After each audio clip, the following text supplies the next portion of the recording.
un éxodo, un éxodo de gente diciendo no es sostenible vivir en una megaciudad. Normalmente cuando vas a un terreno para construir algún proyecto colectivo, de primera la urgencia es sobre todo el cobijo, la casa. Entonces, ¿qué ocurre? Que en algún momento estallan conflictos porque tampoco se han prevenido, no se han cuidado.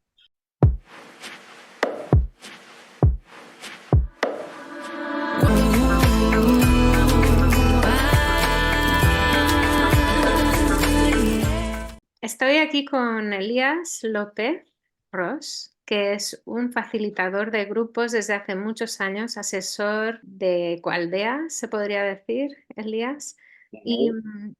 y lleva trabajando muchísimos años en el tema de permacultura, en la red ibérica de ecoaldeas, también en la red de permacultura del sureste, ¿no? Que está basada en Murcia. Y lo he invitado a que nos explique y que nos hable de las dificultades que hay en gestionar los grupos, porque es una persona muy adecuada para ayudarnos con este tema. Gracias, Elías, por estar aquí conmigo hoy en estas charlas de Terra Liber. ¿Qué tal? No, con gusto. Y bueno, el tema de la gestión de grupos me parece un tema muy de ahora, porque se están formando muchísimas comunidades alternativas en España, pero también en muchísimos otros países. Y estas comunidades alternativas, que a lo mejor no son ecoaldeas, sino que la gente se está agrupando para vivir en comunidad, pues creo que necesitan unas pautas y unas directrices para saber cómo evitar problemas muy comunes en la convivencia. Me gustaría que nos cuentes un poco cómo ha sido tu trayectoria en el voluntariado como ecologista, como activista social y como persona que ha estado muy metida en las redes de ecoaldeas en España. Que nos cuentes un poco cómo lo has vivido, qué cosas has visto como recurrentes que siguen pasando una y otra vez entre las comunidades para que lo pongamos en contexto. Pues bueno, yo en 1994 asistí a un primer curso de permacultura y eso pues ya me abrió un poco una puerta. Y luego en el año 2000 asistí al primer encuentro de ecoaldeas que aquí en la península y a partir de allí fue como ampliando más hacia un poco una permacultura más social, ¿no? Pero de alguna manera mi aprendizaje, mi propia experiencia es que normalmente cuando vas a un terreno para construir algún proyecto colectivo, de primera la urgencia es sobre todo el cobijo, la casa, luego hay que tener la huerta para comer, luego hay que tener leña para el invierno y la energía para cocinar y calentarse, alguna placa solar. Y eso es lo que como que se empieza en lo básico. Y normalmente se suele olvidar el aspecto que también es básico de trabajar a nivel comunitario, de mantener como una hoguera que nos una, que nos conecte, del trabajo de gestionar emociones, de crear cohesión de grupos. Y eso normalmente no se le suele dar prioridad. Entonces, ¿qué ocurre? Que en algún momento estallan conflictos porque tampoco se han prevenido, no se han cuidado. Sí que tenemos la casa reconstruida, tenemos la comida, tenemos además calentita y todo eso. Y entonces ahí me hizo un poco el ir pasándome, porque mi formación es como ingeniero agrícola, ir pasándome más de la permacultura hacia la tierra a la permacultura más social y de ahí a la facilitación de grupos y a la ecoaldea porque no es que no tuviéramos el terreno, no es que no tuviéramos el dinero ni las personas, lo que sobre todo falló fue la convivencia, ¿no? Y esto lo pongo en el contexto de la cultura de la que yo vengo, que es capitalista, Europa occidental, etcétera, porque digamos la cultura comunitaria en otras zonas pues lo tienen bastante solucionado, en comunidades indígenas o en otras partes del mundo, ¿no? O sea, sobre todo el problema este se da en este contexto, ¿no? Donde no lo hemos aprendido o hemos olvidado ya esta parte tribal, ¿no? Sí, pero diríamos que la mayoría de las personas están en este contexto capitalista, que quieren salirse del sistema, quieren crear una alternativa, pero a la vez, ¿cuáles son las herramientas principales que se necesita para una cohesión de grupo? ¿Qué es lo que has visto que son los fallos más comunes a la hora de gestionar los grupos de convivencia? Sí, normalmente en una ecualdea hay 5 dimensiones, aspectos de los que hay que cuidar. La dimensión ecológica, la dimensión económica también, de una economía, alguna parte de una economía común, al menos, ¿no? De compartir algo. También hay una parte de dimensión social, que es un poco la que he hecho referencia, que es la que sobre todo falla, ¿no? También es importante una dimensión más interna, más de uno mismo, ¿no? Hacia el trabajo que tienes que hacer contigo mismo en esta evolución, en esta transformación para pasar de lo individual a lo colectivo. Y hay otra dimensión que es más de visión del mundo, como de tener un sueño, un anhelo, que la comunidad no solamente es para uno mismo y para la comunidad, sino para ayudar al resto del mundo también, ¿no? En esa visión del mundo puede haber una parte más espiritual, ¿no? Que hace que esa comunidad algo le genere un aglutinante. A unos puede ser crear un sistema educativo colectivo, a otros puede ser un tema espiritual y de oración, a otros puede ser una comida vegetariana. Hay varios aspectos, ¿no? Pero es importante que si te vas a compartir con una comunidad, hay algo que te une que normalmente en la sociedad actual no lo encuentras fácilmente o incluso te critican y te rechazan y en esa comunidad lo puedes compartir mejor. O incluso el tema de la sexualidad. Visita también comunidades que trabajan el tema de la sexualidad más abierta y tal. En fin, algo de esos aspectos para que un poco esas dimensiones se mantengan un poco en equilibrio, en importancia más o menos. A lo mejor una ecualdea en alguna dimensión falla un poco más. Hay algunas ecualdeas que desarrollan más lo espiritual y menos lo ecológico, o por ejemplo los portales de Sevilla, ¿no? Y otras, por ejemplo, trabajan más lo colectivo, la CABE en Navarra, pero menos lo espiritual, ¿no? Entonces, pues bueno, según. Sí, pero eso ya sería que cada persona encuentre la comunidad que más va con ellos, ¿no? Pero ¿qué le dirías a Mm. esta gente que se está juntando, ¿no? Para hacer comunidades? Pues gente que, entre amigos o gente que ha encontrado fincas y que está invitando a gente a venir y a hacer comunidad con ellos, porque esto está pasando en todas las regiones de España, por lo que yo estoy viendo, y me imagino que estará pasando también en otros países. ¿Qué le dirías a esta gente para evitar tener problemas de tipo social cuando invitan a gente a venir y se tienen que conocer y se tienen que cohesionar? Sí, hay una parte primero individual que es tú por qué quieres irte a vivir a un trabajo colectivo, porque no es fácil. Entonces, ¿qué hay ahí? Hay una parte de que, bueno, creo que en mi ideología el sistema social actual, la familia está cambiando y la forma de vivir va a ser comunidad, o los aspectos de resiliencia o, o de supervivencia, incluso en este mismo planeta Tierra, nos pide buscar una vivir de una manera mucho más colectiva, o hay un anhelo tuyo que no has resuelto a lo mejor internamente, terapéuticamente incluso, ¿no? De que, bueno, que sea la comunidad la que me cuide, con lo cual sería un error, no sería eso, es decir, a la comunidad es para aportar, no solo para recibir. Todos esos aspectos es la primera pregunta. Y después dentro de eso, claro, que más o menos qué tipo de comunidad más o menos busco. Pero aun con eso, es verdad que hay una parte que es el concepto de urbanitas que de repente quieren irse al campo a vivir. Y eso tampoco es. Y tampoco es porque no te puedes ir a vivir al campo con el mismo privilegio y la misma comodidad que hay en la ciudad. Y he visto algunas comunidades donde al final parecen urbanizaciones, cada uno tiene su chalet con su terreno al lado, entonces casi no se ven, casi no hay diseñados espacios comunitarios donde realmente saludarse y compartir o comparten poco. Bueno, también es verdad que tampoco vamos a ir a meternos 20 a vivir en la misma casa porque sería un desastre, pero buscar un término medio entre me voy a construir una comunidad donde al final luego solo comparto una comida un día a la semana, tampoco es eso, y que algo de alguna manera hay que renunciar para ganar también otras cosas, ¿no? Pero bueno, si no, en todo caso también puedo ir a un proyecto tipo cohousing, que quizás es más urbanita, ¿no? Que la aldea que es más rural, ¿no? Allá cada uno tiene que encontrar su camino y sobre todo decirse yo qué puedo aportar a la comunidad.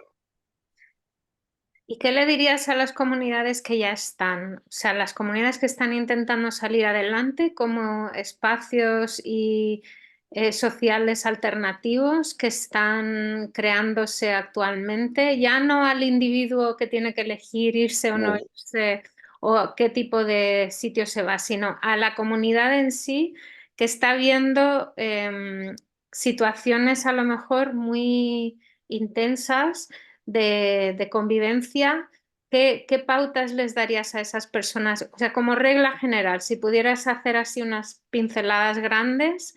sí, pues bueno, es importante tener muchos protocolos por escrito. Ya sé que eso es un rollo y normalmente de primera suele haber un rechazo por tema burocrático, pero, pero al principio es necesario tenerlo porque si no luego hay follón respecto de la membresía en cuanto a la entrada y salida de personas a un proyecto. Entonces, si no tienes las cosas bien por escrito, luego tienes problemas de si hay alguien que ya no conviene que esté en la comunidad y te puede fastidiar la comunidad. Mm, Eso normalmente han fallado muchos proyectos. Y la otra parte es mejor ir despacio, no correr mucho. Yo recuerdo en la comunidad en Málaga, en los Arenalejos, empezaron 8 o 9, luego subieron a 25, que claro, eran más del doble, y no lo supieron aceptar y volvieron a ser 8. Es decir, que en el proceso de incorporación siempre hay un grupo pionero, hay como un visionario o visionarios, tres, cuatro personas que tienen esa claridad, ese motor de empezar, y después hay que tener más paciencia para que efectivamente se siga incorporando gente, y ese proceso de entrada hay que cuidarlo bien y nos hemos de cuidar todos, ¿no? Para que tampoco sea algo que el grupo que empezó pueda ir admitiendo ese proceso de crecimiento y hasta donde puedan crecer, que hay comunidades que se pueden hacer más grandes, menos grandes, pero bueno, esa parte es importante, pero bueno, la idea es que al final una comunidad pues tenga un mínimo de gente, es decir, que como si no crear red, pero bueno, por lo menos que intentar llegar a 20 o 30, ¿no? ¿crees que es más fácil para las comunidades que ya vienen con el grupo hecho? Por ejemplo, cuando son gente que inician la comunidad alternativa desde el principio todos juntos que ya se conocen. ¿Crees que es más fácil ese modelo de comunidad que una comunidad que es a lo mejor alguien ha comprado una finca y es su familia nuclear, ¿no? Y busca que se vengan otros a vivir con ellos y para crear esa comunidad? Porque ahí son dos cosas diferentes. ¿Cuál crees tú que es más fácil que funcione? A ver, la parte de que, por ejemplo, ya hay gente que lo empieza y ya tiene el terreno, si el terreno ya es de alguien o de muy poco, convendría eso cambiándolo poco a poco hacia que pudiera ser todo colectivo. Los proyectos donde alguien tiene demasiado poder y una parte del poder es yo soy el dueño del terreno, normalmente no funciona. Mm. Es decir, que eso de que a veces, oye, es que resulta que la tierra es de mi abuelo, una herencia y tal, está bien, pero crea una fundación y ponen ese terreno a nombre de la fundación, o haz un alquiler de tu terreno a nombre de la fundación por X años, y no sé, algo así que garantice y crear luego una asociación, algo siempre colectivo. Es mejor cuando un grupo de gente empieza a conocerse, se da un tiempo para hablar, para visionar, para afinar, también bajar a tierra, que a veces los sueños se quedan demasiado en el cielo, y desde ahí empezar a buscar algo colectivo y comprar algún terreno o conseguir, no siempre hay que comprar, a veces se puede conseguir con cesión de alguien que te preste un espacio, o alquiler o ocupación también, ¿no? Pero es mejor sí que el grupo primero se dedique un tiempo a conocerse y luego más adelante, con más claridad, buscar el terreno, no de primeras el terreno. Pero si el terreno no aparece, entonces de primeras hay que poner las cosas más en colectivo.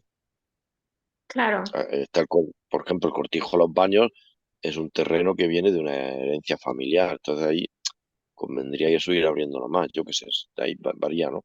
O ahora visita una cuadra en Vidalia en Barcelona, donde han conseguido una cesión de uso por 75 años de un terreno de una fábrica. O Qué sea que bueno. varían las cosas, ¿no? Lo que me estás comentando sí que o sea, lo he visto ocurrir con proyectos y sí que tiene sentido lo que estás diciendo, porque en Alicante un amigo entró en una comunidad que fundó un alemán en un terreno que había comprado él y al final se acabó yendo toda la gente del terreno porque al Mm, final, como era él el dueño, pues pasaba lo que tú has dicho, que al final no había comunidad, era lo que decía el dueño. Lo que decía el dueño se tenía que hacer. Y la gente dijo, uff, pues hemos venido pensando que íbamos a claro. hacer comunidad aquí. Exacto.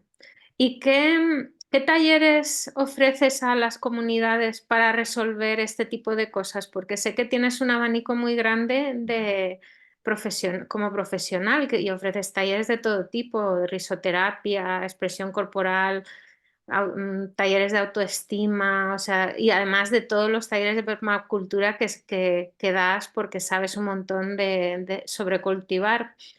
Pero ¿cuáles son los talleres enfocados a la convivencia de los grupos que más te piden hacer? Pues mira, con lo que acaba de comentar del ejemplo este de la finca del alemán, pues eso es una pieza importante que sería la gobernanza, la toma de decisiones, porque ahí es donde está el poder, claro, en tomar decisiones. Entonces, unos buenos cursos serían sobre el tema de asambleísmo, de asamblea, de, por ejemplo, toma de decisiones por sociocracia, eh, otro tipo de fórmulas de tomar decisiones, de entender también cómo funciona el poder en un grupo, cómo compartir el poder, cómo no abusar del poder, ¿no? Esos son aspectos. Lo que hemos nombrado antes, como el tema de la membresía, el proceso de cohesión o de entrada en un grupo y cómo prevenir gestión emocional y resolución de conflictos o comunicación no violenta, ¿no? Cómo ejercer el cuidado de las personas y luego hay otra parte de, bueno, hacia dónde queremos ir, cuál es nuestra misión, cuáles son nuestro cronograma, cómo avanzar, cómo organizarse en grupo. Ese sería también otro aspecto, ¿no? Para también, bueno, pues venimos a hacer cosas juntos, ¿no? Y bueno, pues luego lo que también has dicho, hay que disfrutar, hay que celebrar, ¿no? Entonces, pues también hay la parte de juegos y de dinámicas, ¿no? En ese aspecto, ¿no? De generar cohesión, que la cohesión también disminuye los conflictos por otro lado. Si tú generas mayor vínculo con las personas, eso también establece un lazo que equilibra, ¿no? No mirar solo el vaso medio vacío. Claro. ¿Crees que hay problemas tan graves que pueden surgir en una comunidad que no, o sea, que no se pueden llegar a resolver, que acaban disolviendo la comunidad y se tiene que reformar otra vez? Bueno, por ejemplo, el tema del compartir la economía sigue siendo un tema dragón en esta sociedad occidental y sí que ha traído dificultad. Hay gente que se ha tenido que ir de la cabe porque no ha aceptado o no ha podido, no ha aceptado, lo ha intentado y no consiguió el compartir el tema de economía.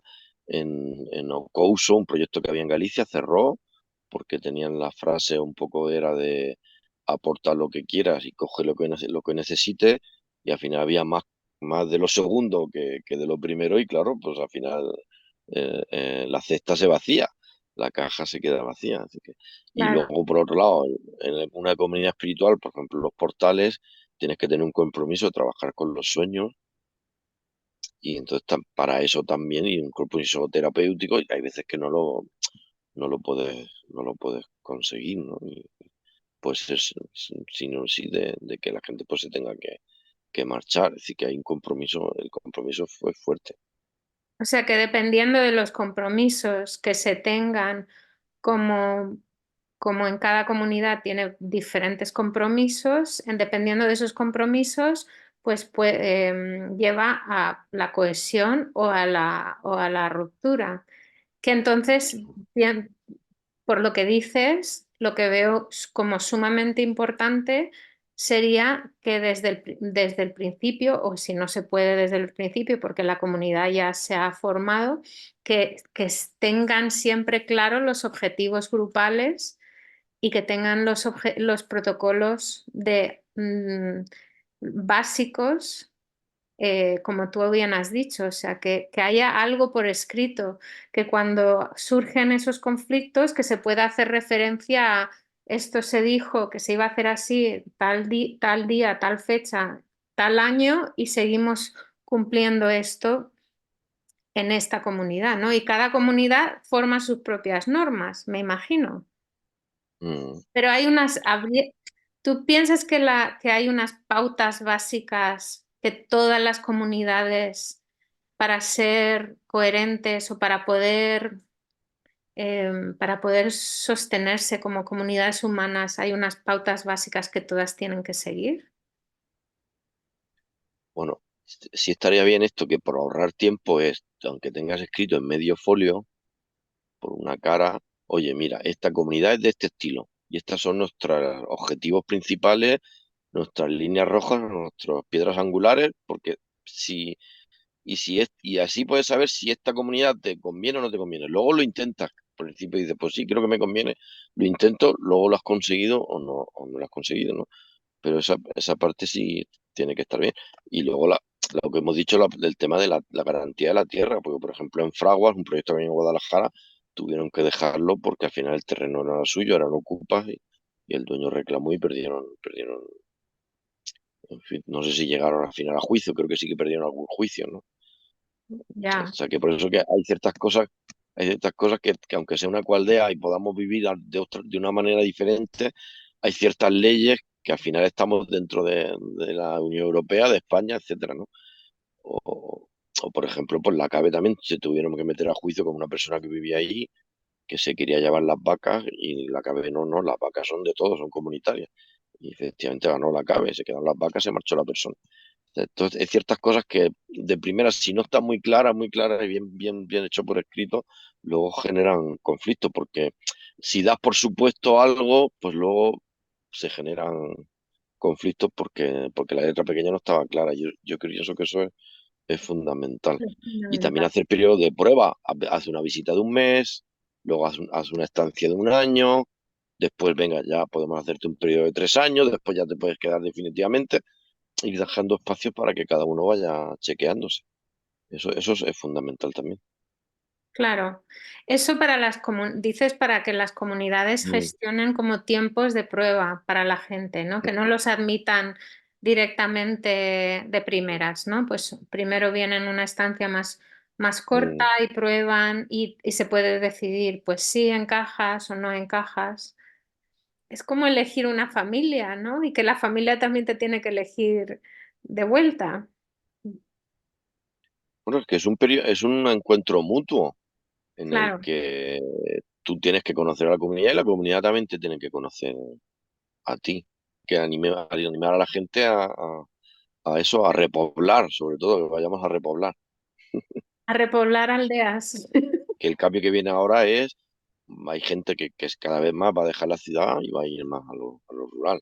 Por eso está lo de los digitales, ¿no? Nómadas y tal, y bueno, empiezan a moverse a otro tipo de sociedad, ¿no? Cada vez Ujú. alejándonos más de las megaciudades. A lo mejor no de las ciudades pequeñas, pero de las megaciudades sí. Yo creo que va a haber un éxodo, un éxodo de gente diciendo no es sostenible vivir en una megaciudad. Bueno, yo lo que veo fundamental es en ese camino del éxodo y en ese resonar que nos venga a cada uno, pues sí, eso, que antes de dar un paso para no malgastar energía, vayas con eso, con la idea de cuál es realmente lo que a ti te toca para este cambio de vida. Entonces, que eso que está bien, incluso por eso de hacer algún curso o tener encuentros con otra gente donde compartir, escuchar también a otras personas, ¿no? Pues ahora a mí me apetece esto, me viene este cambio, se me está generando esto que antes no pensaba así, y un poco así, ¿no? Para que uno realmente pueda encontrar mejor su camino, ¿no? Si a la gente le gusta este tema, que nos escriban y que nos digan si quieren que hagamos un taller a fondo sobre esto. Muchas gracias, Elías, por estar aquí Vale. conmigo hoy. Es el primero de las charlas que vamos a dar en Terra Liber y espero que a mucha gente se conecte para ver el resto.